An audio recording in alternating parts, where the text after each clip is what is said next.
Welcome to this episode of the We Are Change talk show. Last time we gave our condolences to Woodrow Wobbles, a truth teller who recently passed away.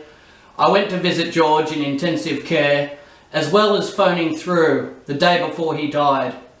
The hospital told me his condition was satisfactory, so his passing came as quite a shock. But today's story is a matter of police corruption. Once again, they've been abusing their power, harassing members of the public. We're going to run a clip that will give you an insight into the case, and then we'll be hearing from Richard, who was targeted. So I understand the police were here. Can you not just do a voice recording? No. Police were here in October. Can you tell me about that?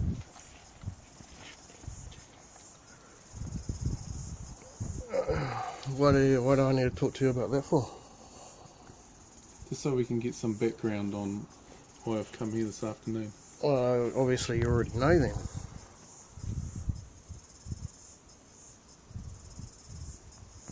Wanting your side of the story.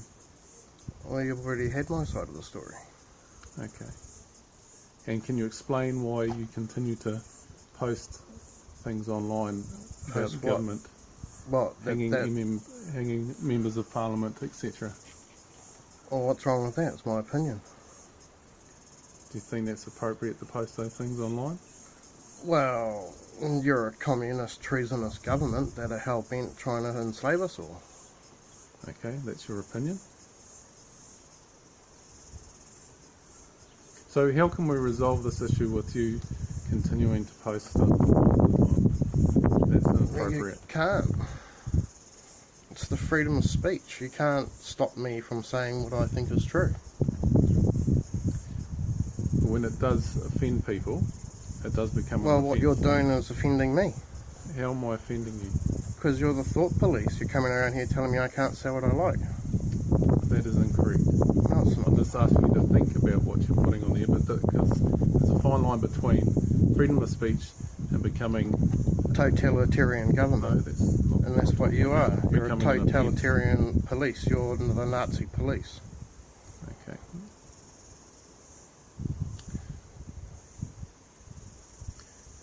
Is there any other way we can speak without that being in my face? No. It's for Okay. my protection. What do you think's going to happen if you're not recording? No, I don't know. That's why I'm recording it. Okay. Righto, thank you for your time. Okay. You do realise if you continue to write stuff that does border on the line between freedom of speech and an offence, you will be arrested. Do you understand that? Is that supposed to scare me? No, I'm just asking if you understand that. No, I don't understand that. What don't you understand about it? Because it's my right to say and think as I see fit.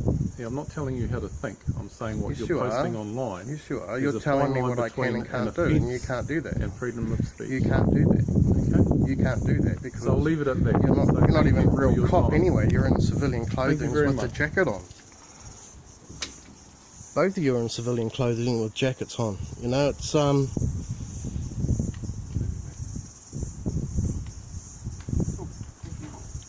to me, you both look like spies. Joining us is Richard from New Zealand. He has been harassed by police for stating his opinions, which were more than reasonable under the circumstances that we're all living in, and the tyrannical dictatorship under Jacinda Ardern has been less than satisfactory. So, tell me, Richard, when did all this harassment begin? About October last year, I call myself a truther.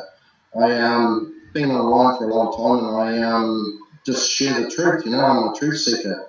Labour, ACT, the Greens, or New Zealand First, they're all taking money from the communist Chinese, and if that's the case, it means that they're all complicit to communism. And it's been like a slow creep over a very long period of time where most people don't really notice it. Like if there's every year something more gets taken away and then it's sort of set up for the next next government. It's done incrementally, isn't it? They slowly take So your I've rights been, and freedoms. I don't know, freedom fighter, truther, yeah.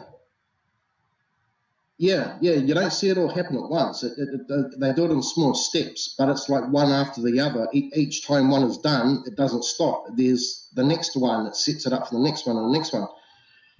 And the way that New Zealand government works, it seems to be that whoever's in power now or at any one time sets it up so that whoever takes over National or Labour, they carry it on and then push it further for when they swap over again. Like the two-party system, I think, is a fraud because they're both working together to remove the rights of New Zealanders and then hand us over to the New World Order or global dictatorship. What I see from it is that we're not going to be run by the communist Chinese and the religion is going to be Islam. And it's becoming more and more prolific of what it is. And so I've been stating that online. I've got quite a few Facebook pages because I keep getting blocked and jailed and things like that. So I keep making new pages and carrying it on. They think they're stopping me, but there ain't no stopping me. I'm not going to stop because I know what I'm saying is true. And if anyone spends the time to look into it, they'll come to the same conclusion. And most people, when I put it to them, are you willing to sit there and let me show you the evidence? They refuse that. Oh, no. So there was a shooting that happened in New Zealand last year, and I'm in two minds about what it is and what it was really about.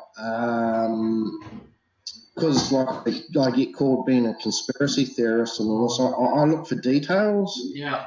And when that shooting first happened, I wanted, I've followed and seen a lot of these staged fake shootings. Yeah. And so I was looking for the details and I couldn't see any, some people might think it's morbid, but I couldn't see the blood and I couldn't see the real what really happens when people die, because I've watched a lot of documentaries and I've seen a lot of war movies and I've seen people shot and killed, and it just wasn't lining up right. And then the more and more I looked at it, and I keep going back over the video, watching it, there was things in it that just didn't add up. You've explained that well. So there's and then I end up having the police turn up. So you notice the inconsistencies with Christchurch. Yeah, so I ended up having the police turn up. You've seen the handlers at the scene. Yeah. You noticed a lot didn't add up. And with a lot of the other, that's right, bro. All of that stuff. There's that guy, Ole Demigod. Yes, I have Ole Demigod. I've watched a lot of his docos when there's been, when there's been like false flags and stuff, and you go back and look at it and you really analyse it, and I can look at it without having an emotional attachment to it. I'm looking for facts and details, like I'm looking for the blood squirting out as soon as they get shot, and bits of body parts falling over and people just dropping to the floor and that. But there, in some of the footage that we see, we don't see that. And then there's a lot of cover-up going on right afterwards as well. And then a government and media push to push a narrative, and the truth gets squashed. Yeah, exactly. I had the police and it turn doesn't up, look like a real and weapon. what happened, they knocked at the door.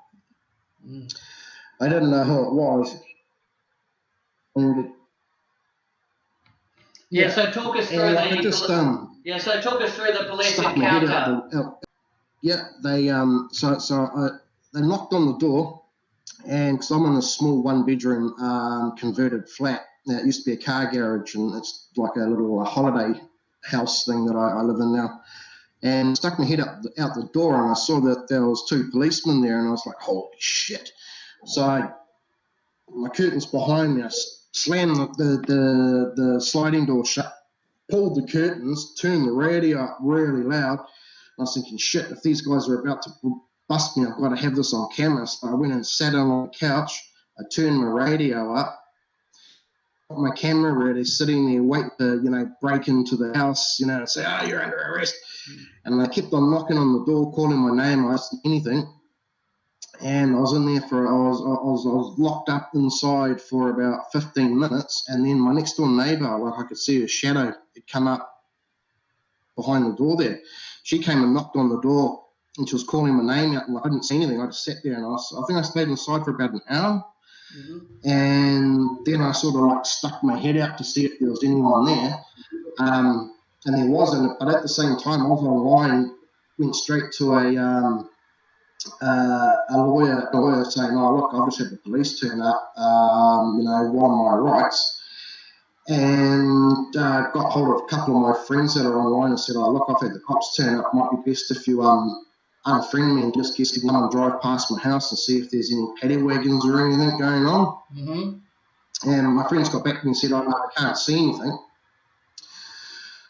So I opened up the house again and had a look, and I couldn't see anything, and then I was thinking to myself, oh shit, they were away. And just it happened to be at the same time I was by at their door, Dad calls up and goes, oh, where are you? And I said, oh, I'm outside your guys' place, just came over to have a chat. And Dad goes, oh, we've had the police call us saying that they've come around to have a talk to you about some of the stuff that you've been posting online.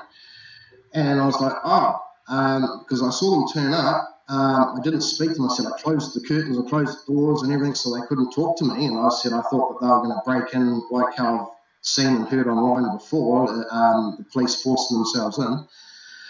And he goes, they want to have a talk to you. And I said, oh, okay. And he goes, the inspector said, can we organise something? And I said, well, I don't want them coming around to my house, but I'm quite happy to have a sit down with them in a public place or somewhere neutral.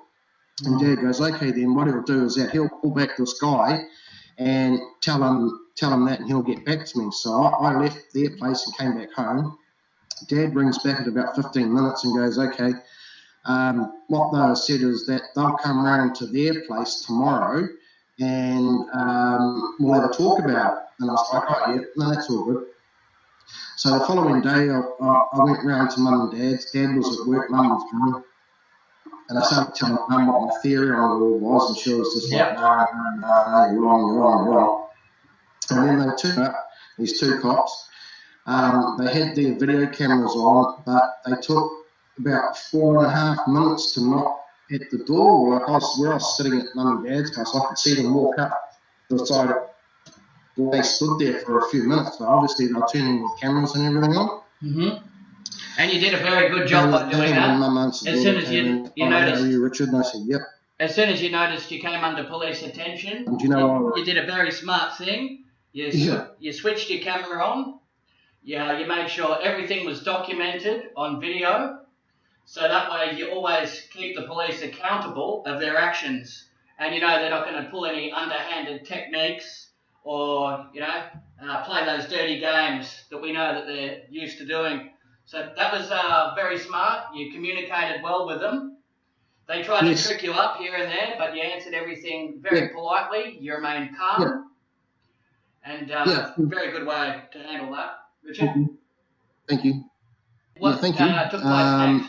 So they came into Mum's house and asked me, so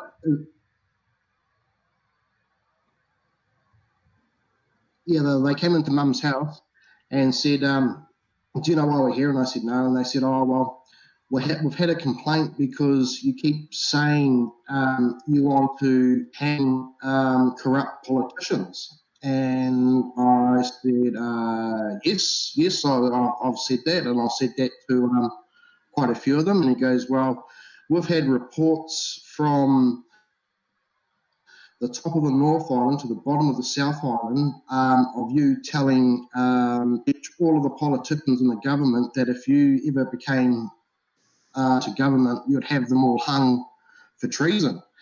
And I said, yes, that's what I said. I said, I believe in corporal punishment, and I believe that MPs or people in government need to be held accountable for actions, because from what I've seen over the last 43 years of my life, politicians will tell you as much as they like to try and get the vote, and then once they're in power, they just basically shit on you, and there's no accountability for it. And we need to bring back the death penalty, because if these people don't have accountability, they can become criminals and defraud the system in their favour, and there's nothing that we can do about it. That's And I said, absolutely well, it's what only my happens. opinion anyway. Yeah, And he as soon goes, as, well, you've as soon as they're upset some of running, them. as soon as they're running for an election, their whole campaign is built on false promises, and as soon as they're elected, they all go against the people. They keep pushing the tyrannical laws, taking people's rights away, pushing through these policies that deny liberties. What we are seeing is some of the brainwashed people. They go down to the polling booth, they place their vote in the ballot, Yes. and they think they're going to get a change. But we're seeing this over and over.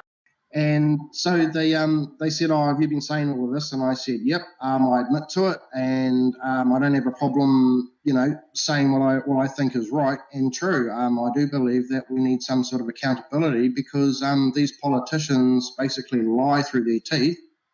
They extort all of this money. They talk in words of billions of dollars.